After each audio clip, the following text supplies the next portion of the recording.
Good morning, everyone. Happy Wednesday. Welcome back to my channel, and thank you for joining me here today. This is your fourth stimulus check update and daily news report. In this morning's video, I will be bringing you up to date on the latest stimulus news and information. Lawmakers in Congress have proposed a bill that would increase monthly benefits for Social Security beneficiaries. There are some Americans that are still missing stimulus money that is owed to them.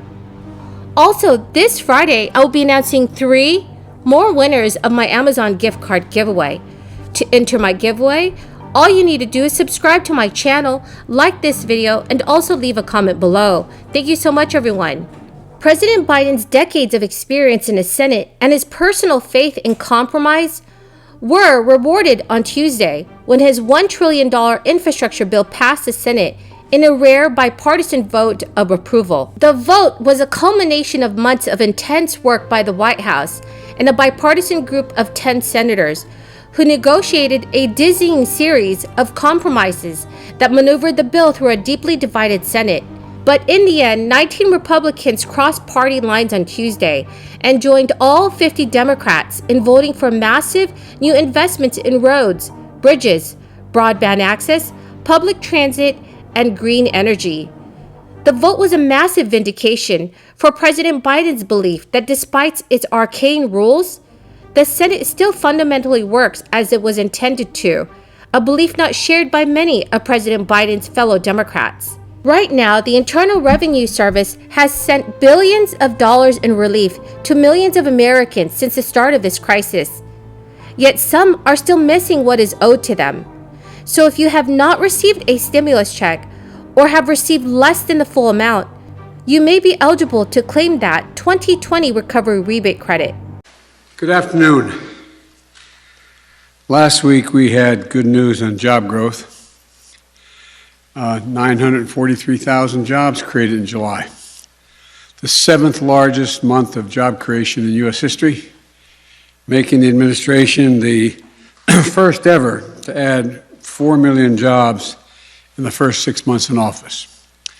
And then in the past 24 hours, we've seen the Senate advance 2 key pieces of my economic agenda: the bipartisan infrastructure bill and the budget resolution that is the framework for my Build Back Better plan.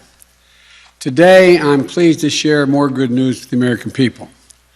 The latest report on consumer prices show that we've expanded some easing, the expected easing we thought was going to come has increased, that we've seen a good monthly report. The monthly core consumer price index is down by nearly 2/3 from its pace over the past 3 months.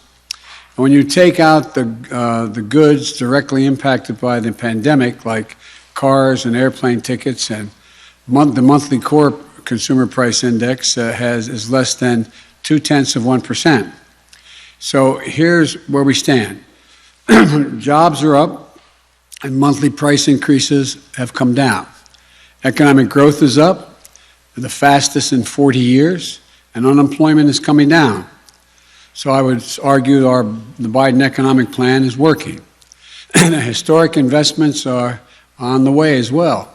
This isn't accidental. It's a result of our strategy to get shots in arms, grow the economy from the bottom up and the middle out, and it's the rest of the result of the American Rescue Plan and everything else that we've done.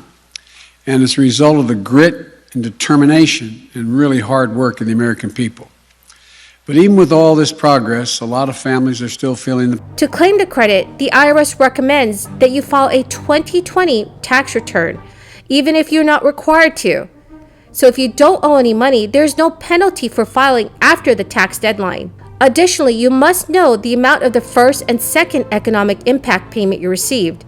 You can find this amount by accessing your IRS online account or on Notice 1444 for the first payment and Notice 144B for the second. The Internal Revenue Service sent these out to the address it has on file. Another option is to use a child tax credit non-filer sign-up tool, which allows you to provide the necessary information to deposit monthly payments of the advanced child tax credit directly into your bank account. The IRS can use this information to send any 2020 recovery rebate credit. Filing a 2020 tax return will also help the IRS determine whether you are eligible for advance payments of the 2021 child tax credit. According to the Internal Revenue Service, each stimulus check comes with its own set of eligibility rules. However, you are generally eligible as long as your adjusted gross income is up to $75,000 if you're single, $112,500 if you file as head of household, or $150,000 if you are married and filing jointly. While the May 17th tax filing deadline has passed, you can still claim any missing stimulus money by filing for the funds by the October 15th tax filing extension deadline. Currently, President Biden has proposed changing the measurement for annual cost of living increases to the Consumer Price Index for the elderly, which could more closely track the expenses retirees face. To pay for those higher benefits, President Biden would apply Social Security payroll taxes to those making $400,000 and more. In 2021, workers generally pay the 6.2% Social Security tax on up to $142,800 of wages. Earners between $142,800 and $400,000 would not be subject to those levies under the plan, though the gap would eventually close over time. Other Democratic candidates in the run-up to the 2020 presidential election also issued their own ideas for their Social Security reform. Experts expect one Social Security issue to be on the lawmakers' agenda this year.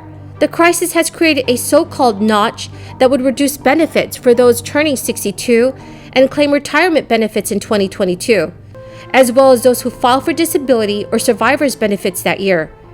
Congress is expected to act to prevent those reductions before they take effect. If reduced benefits for that cohort is not included in the upcoming legislation, lawmakers could consider it later in the year, which could prompt bigger conversations about Social Security reform, said Nancy Altman, president of Social Security Works, who advocates for Social Security expansion. Democrats have proposed their own legislation aimed at shoring up the program. The Social Security 2100 Act, proposed by Representative John Larson, aims to boost benefits and restore the program's solvency for the next 75 years by raising payroll taxes. Senators Chuck Schumer, Elizabeth Warren, and Ron Wyden have also unveiled a plan that would increase benefits by $200 per month for all Social Security beneficiaries, which also aims to increase benefits for low earners while raising taxes for those with higher wages. Meanwhile, on the Republican side, Senator Mitt Romney has touted the Trust Act, which would let lawmakers form bipartisan committees to address programs like Social Security that face a shortfall in funding and fast-track changes to improve them. So that's the end of the video, everyone, for this morning. Thank you for joining me here today. I hope you found some of this information helpful. Remember, later this week on Friday, I will be giving away 3 more Amazon gift cards. Please enter my giveaway by liking this video, subscribing to my channel, and also leaving a comment below. Thank you so much, everyone, and have a blessed Wednesday.